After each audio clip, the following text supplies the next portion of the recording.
So this is in-class exercise that we did April 4th. This first question, I actually forgot to do it in class, so we'll do it here. You might want to look at the bottom of page 299 in your text. They give an example that's very similar to this, and that might help you understand this. So the idea is actual investment is equal to planned investment plus unplanned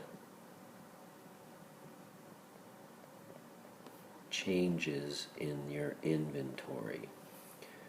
So we're told that the firm expects to sell $100,000 or $1 million worth of mirrors, and they're going to produce 1,350,000. So implicit there is they're planning to add 350,000 mirrors to inventory. Right? So the idea is if they're expecting to sell 1 million and they're going to produce more than that, they're expecting to add to inventory. And they're also planning, or they're going to purchase 400,000 in new equipment. And so new equipment, which is part of investment, is going to be 400,000. So actual investment, or I'm sorry, planned investment, what they're planning to do is they're going to purchase the equipment and they're going to add 350,000 to inventory. So their planned investment is going to be 750,000. Now, you're told that their actual sales turn out to be 1,100,000. That's 100,000 more than they had expected to sell. So they had planned to add to their inventory to the tune of 350,000, but they're only going to have 250,000 in inventory because that excess of sales over what they had expected, that is 1,100,000 minus 1 million, gets drawn down from inventories. So actual investment equals what they planned,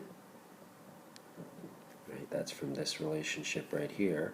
And now it's the unplanned changes in inventory, and they were drawn down.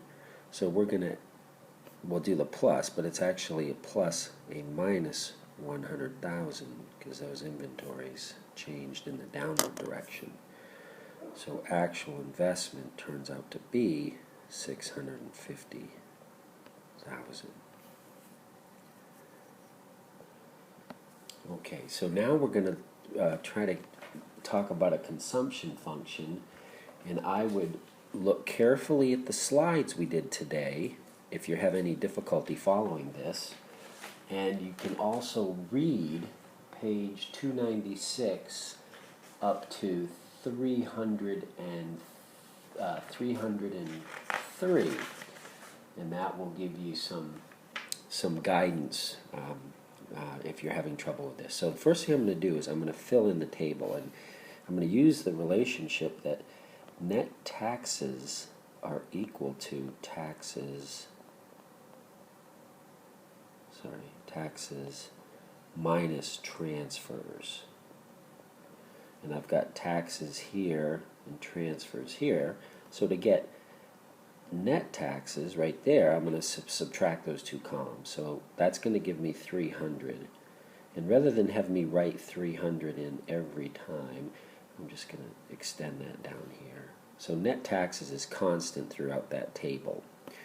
So the next thing you're going to do is you're going to subtract this column from this column to get disposable income. So you're going to be subtracting 300 from every level of income to get disposable income. And so if you do that, you're going to get 0, and then 800 minus 300 is 500. 1300 minus 300 is 1,000. 1800 minus 300 is 1,500. 2300 minus 300 is 2,000. And finally, 2,800 minus 300 is 2,500. So now you've got the table all set up. So it says now with disposable income on the horizontal axes and consumption on the vertical axes, find the slope of the equation that characterizes the relationship between consumption and disposable income. So it's saying here's consumption, here's disposable income. And the slope of that relationship is the change, the rise, right? You're rising here with consumption over the run, which is the change in disposable income. So you can get any 2 points that you like. For example, I'll do the points from consumption changing from 1900 to 2200 when income changes from 2000 to 2500. So that change in consumption would be 2200 minus 1900. Hold on 1 second, please. Hi. I'm early. Is that too early? Well, I'm just about done with this screencast. I'm right in the middle of it. Oh, go Just ahead. give me I'll about, just sit out here. yeah, give me about 5 minutes, okay?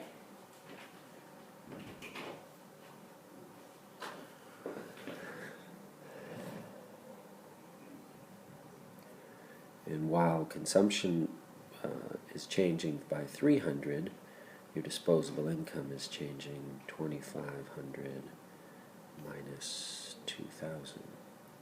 So that gives you 300 over 500, or 0.6.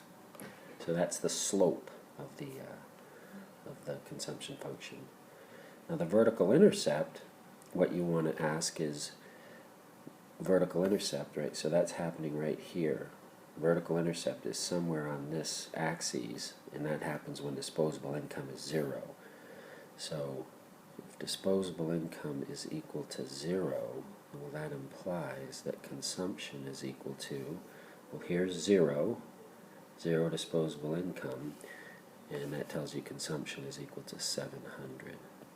So that's your vertical intercept. So you got the slope and the vertical intercept. Okay, so now you want to illustrate that consumption function graphically. And we've already kind of started that, but you're going to put disposable income here, and you're going to put consumption here. And you know the vertical intercept, when there is no disposable income, consumption is 700. That simply anchors the consumption function. Thereafter, consumption increases because of the marginal propensity to consume. And so there's your graph. Now the numerical equation, remember, you need 2 pieces of information for an equation. You need 1, you need the slope, which you already have, and that's 0.6. And 2, you need the vertical intercept, and that was equal to 700. And so the idea is just drawing from what you know from math back in high school, that y equals mx plus b. It's the same idea there. B is the vertical intercept in that case, and m is the slope. Right? But we don't have y's and x's, so you don't want to write this down and tell me that's the equation. A, that's not a numerical equation, and B, it has y's and x's. Well, we have consumption and disposable income. So consumption here is what we call our dependent variable, and it's equal to the vertical intercept plus the slope times disposable income. So you could write that as the slope is 0.6, and then you have disposable income plus your vertical intercept, and that is 700. I like to write it with the vertical intercept first, plus 0.6 y minus t. So that's the equation, the numerical equation. Okay, so never tell me that that's the equation, the y equals mx plus b. You always want to use the information you have, the numbers you have, to come up with the actual equation. Okay, here you're asked to find consumption as a function not of disposable income, but as a function of income. And that's going to be really easy to do, because you're just going to take the net taxes and you're going to put them right there so that you get consumption is equal to 400 plus 0.8 times y minus net taxes, and it's y minus 250. So now you don't want to leave it like that. You can if you want, but it's not going to be very useful later on, and you want to get in the habit of putting anything that's constant together or autonomous. This is autonomous consumption, and these net taxes also don't depend upon income. They're autonomous. So I'm going to pull this 250 out of the parentheses. I've got to multiply it by the 0.8, and I've got to remember that there's a negative sign there. So consumption is going to be equal to 400 minus 0.8 times 250 plus 0.8 times y. Now I'm going to combine this because that'll give me one number, all the autonomous stuff. So consumption is equal to 4/5 of 250 is 50 times 4 is 200. 400 minus 200 is 200 plus 0.8 y. That's the equation characterizing the relationship between consumption and income. And now we're going to find out what consumption is when income is equal to 2,000. All I'm going to do is take that income equal to 2,000 and I'm going to plug it in right there.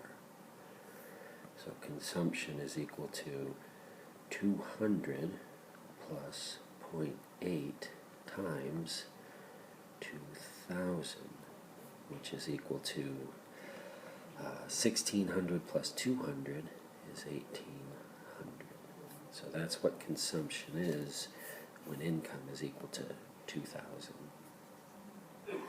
Now to figure out what level of income does consumption equal income, in other words, consumption equals income, where does that happen? Well, you know that consumption is equal to 200 plus 0.8y. And you want to know where is consumption equal to income. So if you think about this, if consumption is equal to the right-hand side here, and consumption is equal to the right-hand side here, well then the two right-hand sides have to be equal. Okay? So now you have a single equation and a single unknown right there. So what you want to do is isolate y. And you have a y over here on the left, and you have a y over here, 0.8 of them over there. So what I'm going to do is bring this 0.8y over to the left-hand side. And I do that by subtracting 0.8y from each side of the equation. So I get y minus 0.8y equals 200. Now I'm going to combine these two y's, and I'm going to do that by factoring it out. So I've got y times 1 minus 0.8. Right? So look at the parentheses. If I multiply this y through the parentheses, y times 1 gives me this y times 0.8 gives me this y, and you're subtracting those two. So that's equal to 200. So now I'm going to divide both sides by 1 minus 0.8 to get y by itself. So y is equal to 1 over 1 minus 0.8 times 200. That's equal to 5 times 200, which is 1,000. Right? Now, you should check your answer just to make sure. And remember, the premise of the question is, where is consumption equal to income? Well, you're claiming it's income equal to 1,000, so let's just verify that that's true by taking that 1,000 and substituting it into the original consumption function, and I should be able to show that consumption is also equal to 1,000. So I'm going to do that right here. Consumption is 200 plus 0.8 times 1,000. And so consumption is 200 plus 8/10 of 1,000 is 800, or 200 plus 800 is 1,000. Check. It works. Made with Doodlecast Pro.